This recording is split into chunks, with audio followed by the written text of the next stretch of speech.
Karena sudah di segmen terakhir, pemirsa, sepertinya kita harus kembali lagi ke substansi awal. Ini pertanyaan saya sebetulnya di awal. Yang salah itu kebijakannya atau orang-orang yang menginterpretasikan apa yang ingin sebetulnya di tujuan utamanya Pak Prabowo. Dari tadi Bang Adian, Mas Media itu memaparkan item-item yang jelas. Karena Bang Adian khususnya di Komisi 5 ya banyak terkait dengan infrastruktur.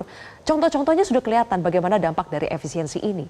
Dan jadi bagaimana kita berargumen bahwa efisiensi ini untuk meningkatkan kesejahteraan masyarakat. Salahnya di mana Mas Asrio? Ya, ada 3 hal yang ingin saya sampaikan Mbak Zilvia. Yang pertama adalah kita harus kembali lagi membaca baik-baik substansi serta spirit utama daripada Impres 1 tahun 2025. Substansi utamanya adalah mengeliminasi spending-spending yang tidak berdampak langsung terhadap masyarakat. Spending-spending yang redundant. Spending-spending yang kalaupun tidak di-spend, itu tidak apa-apa. Dan bahkan akan lebih baik lagi jika spending tersebut dialokasikan untuk program-program yang dapat bermanfaat langsung untuk masyarakat. Itu yang pertama. Yang kedua adalah kami dari Partai Gerindra bukanlah merupakan partai yang anti kritik. Tentu saja masukan-masukan konstruktif kami akan terima dengan baik. Tetapi kami merasa bahwa di sini ada bukan hanya disinformasi, tapi suatu energi pesimisme yang luar biasa tinggi, di mana tadi seperti disampaikan oleh Mas Media, beliau menyampaikan kesannya ada penzoliman terhadap masyarakat. Hak-hak masyarakat, kebutuhan dasar masyarakat semuanya dieliminasi. Padahal kalau kita berbicara, apakah perjalanan dinas yang tidak perlu itu merupakan bagian dari kebutuhan dasar masyarakat? Apakah ATK merupakan kebutuhan dasar daripada masyarakat? Kalau kita harus kembali lagi ke spirit. Baik. Ketiga adalah Mbak Zilvia terakhir. Kita harus menyadari kita baru memasuki proses pemangkasan atau efisiensi daripada anggaran ini. Hasil daripada efisiensi ini jika sesuai dengan Impres 1 tahun 2025 akan berhasil menghemat pengeluaran negara sekitar 300 triliun. Yang dimana 300 triliun ini akan digunakan, diinjek kembali kepada kementerian lembaga untuk digunakan pada program-program yang dapat dirasakan langsung oleh masyarakat. Itu rangkuman 3 poin itu, Mas Media. Spending yang redundant, ATK, saya kira ini hanya panggung di luar saja, karena masyarakat cerdas juga bisa membaca kok. Ada item disebutkan di situ beasiswa dipotong. Ini basic needs masyarakat yang dipotong. Jadi kurang tepat untuk mengatakan bahwa ini hanya item-item yang tidak efisien saja yang dipotong. Jadi ini bukan sekedar energi pesimisme dari Mas Media dan Selios ya? Ya, karena kan kita harus mengingatkan pemerintah. Potonglah anggaran yang betul-betul tidak efisien, tapi jangan kurangi basic needs anggaran yang selama ini diterima oleh masyarakat. Sama satu lagi, kita bicara anggaran ya. Kenapa selalu masyarakat bawah yang kemudian dikurangi insentif yang mereka terima dari negara? Kenapa kita tidak berbicara pajak penerimaan negara misalkan? Kenapa kita tidak berbicara pajak kekayaan?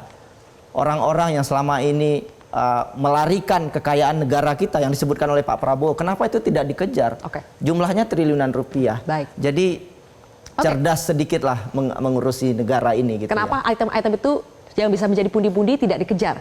Saya ingin juga menanyakan kepada Mas Adian ya, sekaligus ada banyak logika-logika yang agak sulit kita terima. Misalnya kita lihat di satu sisi banyak kementerian lembaga yang dipotong, tapi di sisi lain ada kementerian yang mengangkat sejumlah stafsus baru. Mbak, ini asli ini membingungkan. Apakah itu termasuk logika yang tidak bisa diterima? Apa hubungannya menghapus ATK sama hilangnya jalan dan jembatan? Nggak ngerti kita. Apa hubungannya antara dihapusnya hal-hal yang lain dengan hilangnya irigasi? Kita nggak ngerti. Tapi artinya dalam prakteknya yang dipotong sudah di luar dari ATK. Yang dipotong sudah di luar dari perjalanan dinas. Apa hubungannya perjalanan dinas sama pengurangan irigasi dan sebagainya? Nggak ada kan? Kalian evaluasi itu nggak? Bahwa apa yang kalian omongkan dan apa yang terjadi itu tidak sama. Lalu kalian mau evaluasi itu nggak? Introspeksi itu nggak? Itu loh. Itu makanya terjadi kemarin rekonstruksi kembali anggaran-anggaran itu. Dan kemarin yang sudah naik. Kementerian PU dari 29 triliun menjadi 50 triliun. Rekonstruksi juga menandakan ada perencanaan yang tidak matangkah, Bang Adian? Lo jelas tidak matang dong, Mbak. Ada APBN 2024 disahkan untuk 2025. Jatah PU 110 triliun, lalu keluar lagi pemangkasan, turun jadi 81 triliun, lalu keluar lagi Inpres, turun menjadi 29, lalu diprotes lagi, naik jadi 50 saya harus triliun. berikan kepada Kalau Mas Uki. Republik naik turun gini, aduh. Silakan Mas Uki, closing statement terakhir. Iya, sebenarnya apa yang kita saksikan ini sebenarnya proses yang sehat ya, di alam demokrasi yang juga sehat-sehat saja gitu. Jadi Impres ini turun, ini kan tataran presiden, ya, lalu oleh masing-masing kementerian itu diterjemahkan dengan gayanya masing-masing, lalu kemudian dibahas oleh DPR secara terbuka untuk kemudian tadi Bang Adian sudah mengatakan sendiri pada akhirnya finalnya dinaikkan lagi. Misalnya seperti itu ya. Dan nggak mungkin lah di tahap awal kita sudah berharap kesempurnaan. Atau di tahap kedua kita berharap kesempurnaan. Buat apa kalau gitu diskusi ini dibuka? Buat apa kalau gitu kita melibatkan DPR? Kurang lebih seperti itu ya.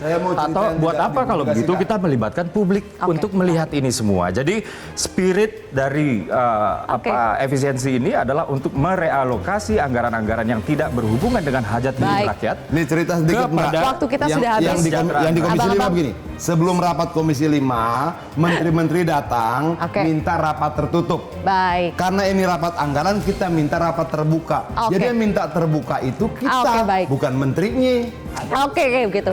Waktunya sudah habis sama Bang, tapi terima kasih ya sudah memberikan pandangannya masing-masing di program kontroversi hari ini. Bang Adian, Mas Fedia, kemudian Mas Asrio dan juga Mas Uski. Terima kasih.